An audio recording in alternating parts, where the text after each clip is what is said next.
avec vous. Voilà, bonsoir à tous, ou bonjour à tous, avec les événements, c'est ce qu'il faut dire. Et nous nous retrouvons pour célébrer cette messe du samedi, en cet après-midi, à 16h, comme nous ferons le temps qu'il faudra. Nous sommes heureux de nous retrouver pour célébrer l'Eucharistie. Ce dimanche que le pape François est dédié à la parole de Dieu. La parole du Seigneur, c'est elle que nous fêtons plus particulièrement ce dimanche. Cette parole, c'est le Christ, le Verbe fait chair pour le salut du monde. Mettons-nous à son écoute et osons répondre oui à l'appel de Jésus. L'Église a besoin de nouveaux disciples pour la mission. La joie de l'Évangile est destinée à tous les hommes. Au début de cette Eucharistie, nous voulons plonger dans la miséricorde infinie pour devenir de véritables disciples passionnés de la parole de Dieu, pour que nous puissions annoncer les merveilles de Dieu. Bien avant, nous venons te demander pardon, Seigneur.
Oh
selon ton amour, afin qu'au nom de ton Fils bien-aimé, nous portions des fruits en abondance par Jésus-Christ, ton Fils, notre Seigneur et notre Dieu, qui règne avec toi et le Saint-Esprit maintenant et pour les siècles des siècles.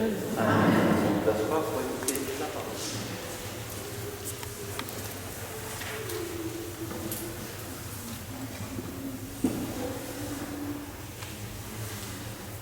Lecture du livre de Jonas. La parole du Seigneur fut adressée de nouveau à Jonas. Lève-toi, va à Ninive, la grande ville païenne, proclame le message que je te donne sur elle. Jonas se leva et partit pour Ninive, selon la parole du Seigneur. Or, Ninive était une ville extraordinairement grande. Il fallait 3 jours pour la traverser. Jonas l'a parcouru en 1 journée à peine en proclamant « Encore 40 jours, et Ninive sera détruite. » Aussitôt, les gens de Ninive crurent en Dieu. Ils annoncèrent un jeûne, et tous, du plus grand au plus petit, se vêtirent de toile à sac. En voyant leur réaction et comment ils se détournaient de leur conduite mauvaise, Dieu renonça au châtiment dont il les avait menacés. Parole du Seigneur.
La lecture de la première lettre de saint Paul, apôtre aux Corinthiens.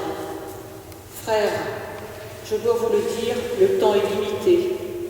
Dès lors, que ceux qui ont une femme soient comme s'ils n'avaient pas de femme, ceux qui pleurent comme s'ils ne pleuraient pas, ceux qui ont de la joie comme s'ils n'en avaient pas, ceux qui font des achats comme s'ils ne possédaient rien, ceux qui profitent de ce monde comme s'ils n'en profitaient pas vraiment.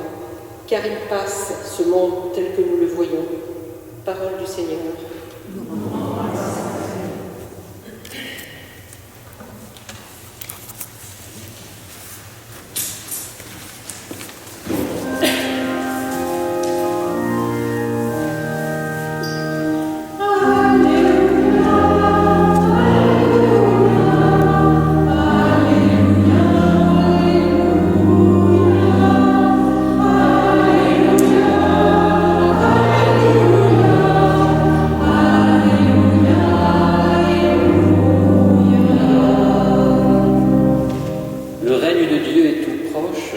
Convertissez-vous et croyez à l'Évangile. Alléluia, Alléluia, Alléluia.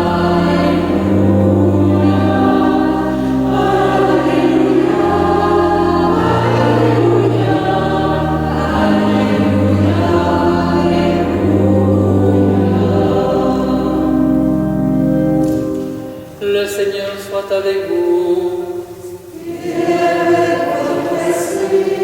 Évangile de Jésus-Christ selon saint Marc.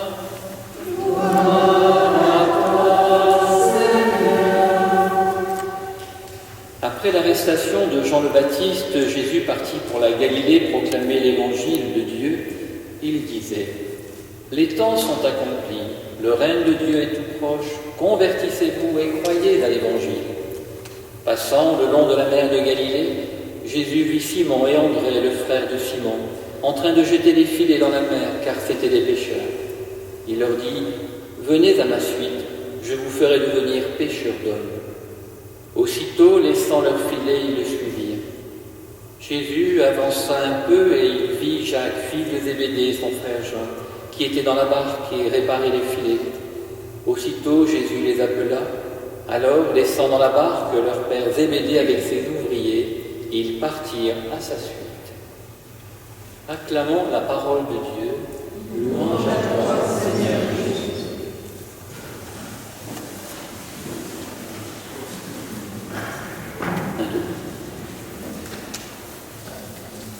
Ça va se rallumer, c'est bon. C'est bon. Vous me voyez et vous m'entendez. Le pape François nous propose de faire de ce dimanche le dimanche de la parole. Ce sera chaque année le 3e dimanche du temps ordinaire. Cette parole, c'est celle du Seigneur. Elle doit être annoncée, nous le savons, à temps et à contre-temps. Dieu veut que tous se convertissent et soient sauvés. Nous sommes tous envoyés pour être les messagers de cette bonne nouvelle. Notre mission n'est pas de faire croire, mais c'est de dire et de témoigner. Mais nous ne devons pas oublier que le Seigneur est là. C'est lui qui agit dans le cœur de celles et ceux qui entendent sa parole. C'est ce qui se passe avec Jonas dans la première lecture. Il est envoyé à Ninive, la grande ville à l'époque du monde païen le plus endurci et le plus éloigné de Dieu. La parole qu'il proclame est un message de destruction. Encore 40 jours et Ninive sera détruite. Jonas croyait assister à la destruction de cette ville. Mais les gens se sont convertis. Ils se sont détournés de leur conduite mauvaise. C'est ainsi que Dieu a agi dans le cœur de ceux qui ont entendu la parole de Jonas. Et quand on connaît la fin de ce livre qui est très très court, nous voyons un Jonas qui à un moment donné, mais qui est en colère contre Dieu. Tu m'as envoyé pour annoncer la destruction de Ninive, et voilà que tu reviens sur ta parole. Les gens me prennent pour un rigolo. Dieu est miséricorde. Et nous voyons que si le peuple de Ninive se retourne, c'est parce que la parole a été annoncée. Et la parole, ce n'est pas simplement le prêtre, c'est chacune d'entre nous, dans notre vie au quotidien, que nous sommes appelés à annoncer cette bonne nouvelle de l'Évangile. Comme Jonas, nous vivons dans un monde où beaucoup, il est vrai, se sont détournés de Dieu.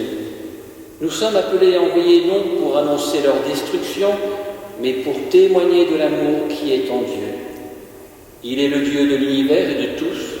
Sa présence n'est pas limitée à un lieu, à un pays, ni à une religion. Ceux que nous considérons comme des païens sont parfois plus près que nous à écouter la parole de Dieu. Des gens très loin de l'Église décident de se convertir à Jésus. C'est ainsi que le Seigneur agit dans le cœur de celles et ceux qui entendent sa parole. Le psaume 24 est la prière de celui qui se met à l'écoute de la parole de Dieu, qui ouvre la Bible pour l'étudier et la méditer. Par cette prière, il demande à Dieu de l'aider à trouver un chemin de conversion. Quelles que soient nos errances, nos faiblesses sur les chemins du bien, nous pouvons toujours nous tourner vers le Dieu de miséricorde. Nous lui demandons que sa parole agisse en nous. C'est avec lui que nous pourrons marcher dans la droiture et la justice. Dans la seconde lecture, saint Paul nous rappelle les vraies priorités. Il nous invite à prendre nos distances par rapport aux réalités provisoires de ce monde, que ce soit la souffrance, le bonheur, la richesse. Bien sûr, il ne s'agit pas de mépriser ces réalités, mais nous ne devons pas nous y enliser ni en faire un absolu. Le plus urgent, c'est d'être entièrement tourné vers la rencontre définitive avec le Seigneur. L'Évangile nous montre Jésus qui prêche la bonne nouvelle du royaume de Dieu. Tout commence en Galilée, cette région dont on disait qu'il ne pouvait sortir rien de bon est devenue un carrefour des païens, une terre de ténèbres et de débauche. Tout comme Jonas, Jésus se rend vers ce lieu de perdition. Mais au lieu d'annoncer la catastrophe, il lance un appel pressant. Convertissez-vous et croyez à la bonne nouvelle. Le royaume de Dieu est tout proche. En Jésus, c'est Dieu qui vient à notre rencontre pour nous sauver. Il veut nous donner la vie, nous communiquer son amour. Il nous demande d'éliminer les obstacles qui nous détournent de lui. Pour embraser le monde, Jésus fait appel à des disciples. Il ne les choisit pas parmi les notables du temple, nous le savons, mais parmi de simples pécheurs. Ces hommes, surpris dans leur travail, laissent tout tomber. Ils se mettent à suivre Jésus. Pour André, Simon, Jacques et Jean, c'est le début d'un grand amour. Ils vont accueillir la bonne nouvelle et toute leur vie en sera complètement transformée. Comme ces apôtres, comme Paul et comme Jonas, nous sommes nous aussi tous appelés par le Seigneur. En tant que chrétiens, baptisés, peut-être confirmés, nous sommes envoyés pour être témoins et messagers de l'Évangile. Nous sommes envoyés ensemble en communion les uns avec les autres et avec le Christ aussi. Cet appel nous est rappelé en pleine semaine de prière pour l'unité des chrétiens. Cette unité est absolument indispensable au témoignage que nous avons à donner. Si nous sommes divisés, c'est impossible. Depuis des années, des initiatives sont prises pour aider les chrétiens de différentes confessions à se rencontrer, à prier ensemble et à se rapprocher du Christ. C'est autour de Jésus que se construira l'unité de ses disciples. Alors, pour illustrer cette nécessité, voici une petite histoire de Dorothée de Gaza. Imaginez que le monde soit un cercle, que le centre soit Dieu, et que les rayons soient les différentes manières de vivre des hommes. Quand ceux qui, désirant approcher de Dieu, marchent vers le milieu du cercle, ils se rapprochent les uns des autres en même temps que de Dieu. Plus ils s'approchent de Dieu, plus ils s'approchent les uns des autres. Et plus ils s'approchent les uns des autres, plus ils s'approchent de Dieu. En nous rassemblant cet après-midi à l'Église, nous venons, nous aussi, à la rencontre de Dieu, puiser à la source de l'amour qui est en lui. Nous nous nourrissons de sa parole et de son Eucharistie. Nous lui demandons qu'il nous donne la force et le courage d'annoncer la parole de Dieu dans nos familles, dans nos lieux de vie, et d'oser avec joie et enthousiasme aller dans les périphéries à la rencontre des diverses réalités, besoins et attentes de notre monde. Amen.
Créateur du ciel et en Jésus-Christ, son Fils unique, notre Seigneur, qui a été conçu du Saint-Esprit, est né de la Vierge Marie, a souffert sous Ponce Pilate, a été crucifié, est mort et a été enseveli, enfer. Le troisième jour, il a ressuscité les morts et monté aux cieux, est assis à la droite de Dieu, le Père Tout-Puissant, d'où il viendra juger les vivants et les morts. Je crois en l'Esprit Saint, à la Sainte Église catholique, à la communion des saints, à la rémission des péchés, à la résurrection de la chair, à la vie éternelle. Dieu a tant aimé le monde qu'il nous a donné son Fils. Confions au Christ, parole du salut, les femmes et les hommes de ce temps.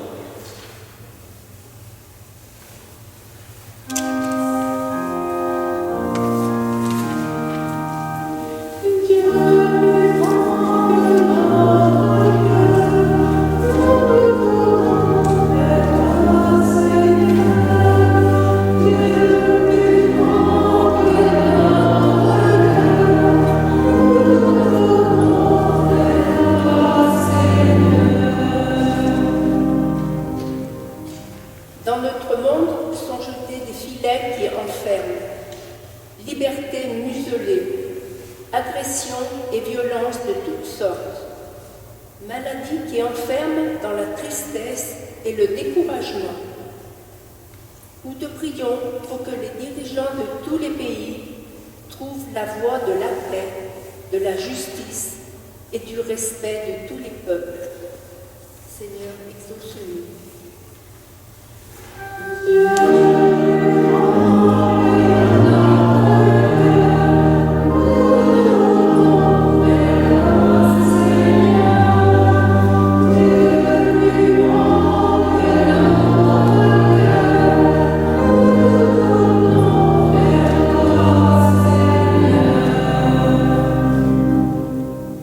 Jésus vit Jacques et son frère Jean. Aussitôt, il les appela. Nous te prions pour ton Église, qu'elle permette de découvrir le chemin qui mène vers toi et qu'elle suscite des vocations pour te servir. Seigneur, exauce-nous.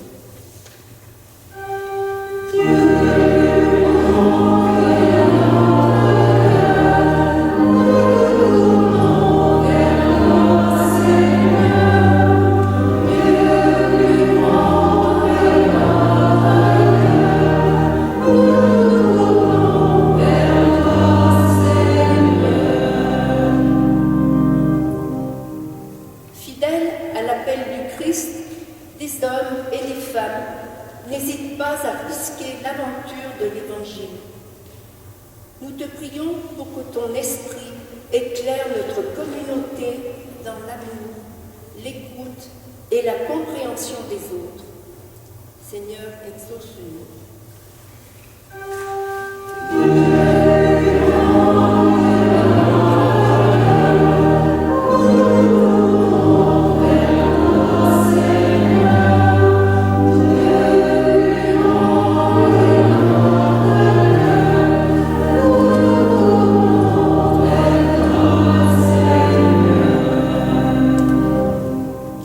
Prions, rappelle-toi, Seigneur, ta présence à nos côtés. Dans ta bonté, entends notre prière et daigne l'exaucer, toi qui règnes pour les siècles des siècles. Amen. Vous asseoir.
de notre Seigneur.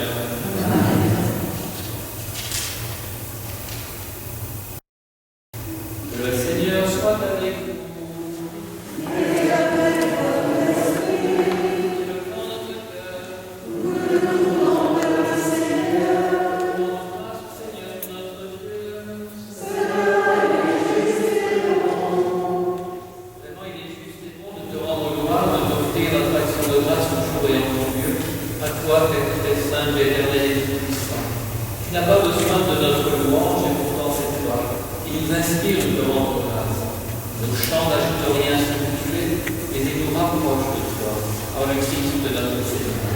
C'est par lui que la terre et le ciel, avec les anges et les enfants, ne cessent de t'acclamer en chantant.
Sanctifie ces offrandes en répandant sur elles ton esprit, qu'elles deviennent pour le corps et le sang de Jésus le Christ, notre Seigneur. Au moment d'être livré d'entrer librement dans sa passion, il prit le pain, il rendit grâce, il le rompit, et le donna à ses disciples en disant, prenez et mangez-en tous. Ceci est mon corps, livré pour vous.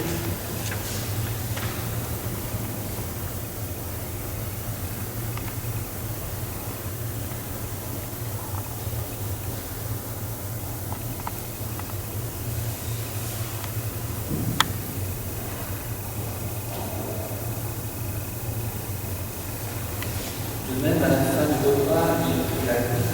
De nouveau, il rendit grâce et la donna à ses disciples en disant, prenez et buvez-en tous, car ceci est la coupe de mon sang. Le sang de l'alliance nouvelle et éternelle. Il sera versé pour vous et pour la multitude en rémission des péchés. Vous ferez cela en mémoire.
Humblement, nous te demandons qu'en ayant part au corps et au sang du Christ, nous soyons rassemblés par l'Esprit Saint en un seul corps.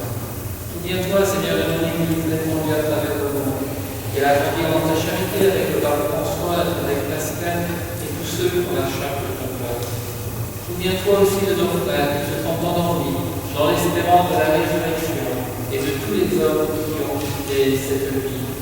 Te prions particulièrement pour les défunts de la semaine. Valérie Orophilo, l'église de Torsieux, Georgette Fontaine, l'église d'Ambézieux, Janine et Guy Coffert, dans l'église de Saint-Maurice de Raymond. Te prions aussi pour Johannes Bulletin, Lucienne Cavalier-Rose, Suzanne Roy, Hugo Philippe, Marie-Louise Achirel, Joseph Fabrice, Maria David, Anna Nancy, Louisette et Roland Grandjean, pour tous les défunts de nos familles, de nos communautés, pour toutes les victimes de la pandémie à travers le monde, reçois-les tous, Seigneur, dans ta lumière en toute la lumière.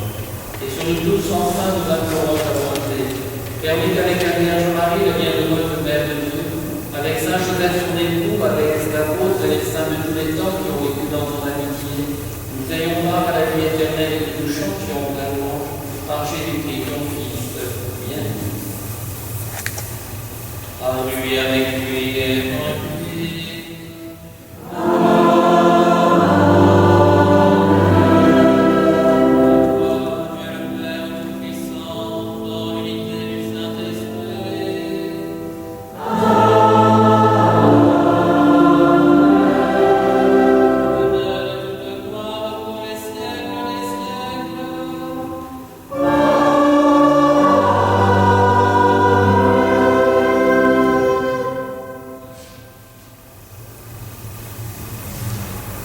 Unis dans le même esprit, nous pouvons dire avec confiance la prière que nous avons reçue du Sauveur. Notre Père qui es aux cieux, que ton nom soit sanctifié, que ton règne vienne, que ta volonté soit faite sur la terre comme au ciel. Donne-nous aujourd'hui notre pain de ce jour. Pardonne-nous nos offenses, comme nous pardonnons aussi à ceux qui nous ont offensés. Et ne nous laisse pas entrer en tentation, mais délivre-nous du mal. Délivre-nous de tout mal, Seigneur, et donne la paix à notre temps. Par sa miséricorde, libère-nous du péché. Rassure-nous devant les épreuves en cette vie où nous espérons le bonheur que tu promets et l'avènement de Jésus-Christ, notre Sauveur. Grâce à toi, l'honneur, la puissance, la gloire, pour les siècles des siècles. Seigneur Jésus-Christ, tu as dit à tes apôtres, je vous laisse la paix, je vous donne la paix. Regarde-moi le péché, mais la foi de ton Église, pour que ta volonté s'accomplisse de nous choses cette paix, et conduis-la vers l'unité parfaite, qui règne pour les siècles des siècles. Amen. Que la paix du Seigneur soit toujours avec nous. Amen.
Bon, de communion, il y aura 2 points de communion devant l'autel.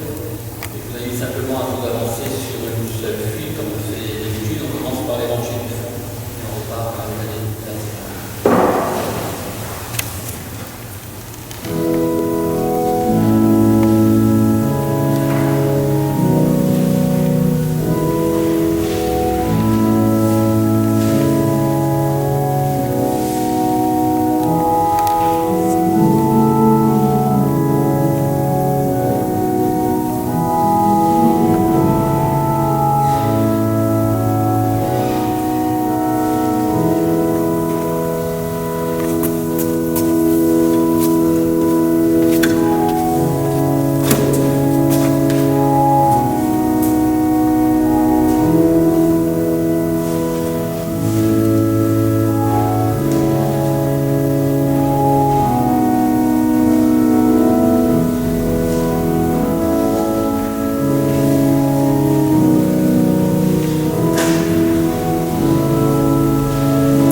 Quelques annonces, Jean-François, pour la première.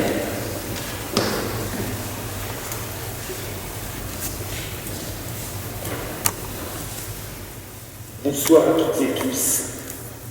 Ce dimanche, nous fêtons Saint François de Sales, patron des journalistes, et la 55e journée mondiale des communications sociales dans l'Église, et ainsi que le rappelait Père Bruno, le dimanche de la parole de Dieu.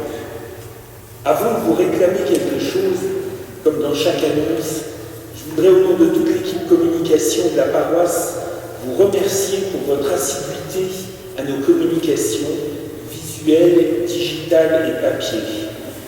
En 2020, si ce n'avait pas été une année Covid, 20 000 feuilles de messe, 500 affiches, 10 000 tracts distribués, 20 000 numéros de l'Albarine diffusés, 70 mails envoyés par an, il n'y en a que 35 000 que vous lisez, 700 inscrits à la newsletter, 20 220 visites sur le site de la paroisse, et au plus haut mois des confinements, c'est 3 000 visites par mois.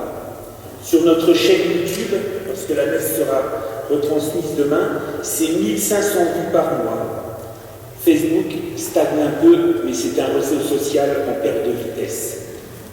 Nous sommes une belle paroisse qui communique beaucoup et reconnue dans le diocèse. Il subsiste un seul point noir, le journal L'Albarine. Nous manquons cruellement d'abonnements payants pour avoir la certitude de recevoir les 4 numéros dans votre boîte aux lettres. Le saviez-vous? 3 exemplaires de chaque numéro de l'Albarine, depuis plus de 50 ans, sont archivés à la Bibliothèque nationale à Paris et peuvent être consultés sur place au cœur des plus anciens manuscrits français. Cela signifie que l'histoire de la paroisse d'Ambérieu est importante. Et je vais vous citer un verset de la Bible. « Afin que tu puisses raconter à ton fils et au fils de ton fils, la vie se fait histoire. » C'est tiré de l'Exode. À la sortie de la messe, nous sommes à votre disposition, Nicole et Peggy, qui font partie du journal L'Albarine, pour vous donner des bulletins de diffusion et d'abonnement pour que continue à être diffusé l'Albarine sur aujourd'hui, de mémoire, 17 églises à travers la vallée de l'Albarine et la paroisse d'Ambérieu-au-Bugey. Merci d'avance pour votre soutien et vos abonnements.